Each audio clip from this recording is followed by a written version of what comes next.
Chicken అయితే ఉడికిపోయింది కదా, దీంట్లో ఉన్న పీసెస్ని అయితే తీసేసుకొని ఈ ఫ్రైలో వేసేసుకున్నాను అనమాట. ఇందులో తిరువాత పెట్టేసుకొని ఇంకా ఉప్పు, కారము, ధనియా పేస్ట్ మొత్తం అన్నీ వేసేసుకున్నాను. ఇక్కడ 2 minutes అయితే ఉడికితే ఇంకా ఇది చికెన్ ఫ్రై లాగా అవుతుందండి. ముక్క అయితే స్పైసీగా ఉంది, చూడండి ఎంత మెత్తగా ఉందో. మెత్తగా ఉడికింది కదా, కుక్కర్లోనే ఉడికిపోయింది. ఇంకా మనమే ఉడకబెట్టాల్సిన అవసరం లేదు. చికెన్ ఫ్రై అయితే రెడీ. ఇప్పుడు గ్రేవీలోకి అయితే టమాటా పేస్ట్ వేసేసుకొని మళ్ళీ ఒక విజిల్ వచ్చేంత వరకు అయితే ఉడికించుకుంటే అయిపోతుంది చికెన్ గ్రేవీ. ఇందులోకి మనము టమాటా ప్యూరీ వేసాం కదా, ఇంకా కొంచెం ధనియాల పొడి, కొబ్బరి వేసేసుకుంటే అయిపోతుంది. కొబ్బరి అయితే వేసేద్దాము. 2 స్పూన్ల కొబ్బరి వేసేద్దాం.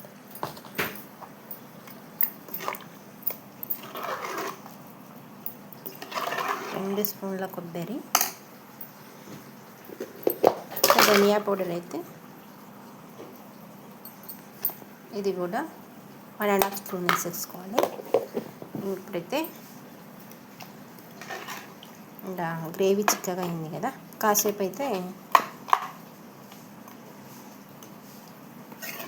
కుక్కర్లో పెట్టేసుకున్నాము. కుక్కర్లోని మూత పెట్టేసి ఇంకా స్టవ్ మీద పెట్టేసుకున్నాము 1 నిమిషం పాటు అంతే. వేడి చికెన్ అయితే రెడీ. Chicken gravy పెట్టేసుకున్నాము. ఇంకా మూత తీస్తాము. చికెన్ గ్రేవీ అయితే రెడీ అయిపోయింది. ఇంకా ఇప్పుడు చాలా టేస్టీగా ఉండే చికెన్ అయితే మీరు కూడా ట్రై చేయండి. చాలా బాగుంటుంది, ఎంతో టేస్టీగా ఉంటుంది. కొత్తిమీర వేసుకోవచ్చు, వేసుకోకపోవచ్చు, అవసరం లేదు. ఆల్రెడీ మనం ముందే వేసుకున్నాం కాబట్టి. చూడండి ముక్క ఎంత సాఫ్ట్గా ఉందో. అన్నీ సరిపోయాయండి. ఉప్పు, కారం ఎక్కువైతుందేమో అనుకున్నారు కదా, ఏం అవ్వలేదు. దీంట్లో చూసి కారం వేసుకొని మరి దీంట్లో కొంచెం ఫ్రైలో కొంచెం ఎక్కువ వేసుకోవాలి. ఇప్పుడు ఫ్రై దగ్గరకు వచ్చేద్దాం. ఫ్రై మొత్తం ఆల్రెడీ అయిపోయింది. దీంట్లో కొంచెం స్పైసీనెస్ కోసం కొంచెం కారం వేసేద్దాం.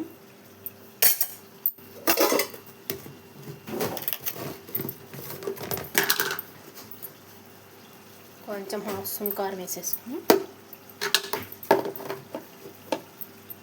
మొత్తం ఆల్రెడీ దాంట్లోనే ఉంటుంది. ఇంకా మనం కాస్త అయితే తక్కువ అవుతుంది, అందుకని మాత్రం అన్నమాట. ఇంకొక 1/2 స్పూన్ ఉప్పు వేసేసుకొని ఇంకా ఇందులోనే అయిపోయింది కదా, ఇంకా కొబ్బరి పౌడర్ వేసేసుకున్నాం. ఒక 2 స్పూన్లు కొబ్బరి,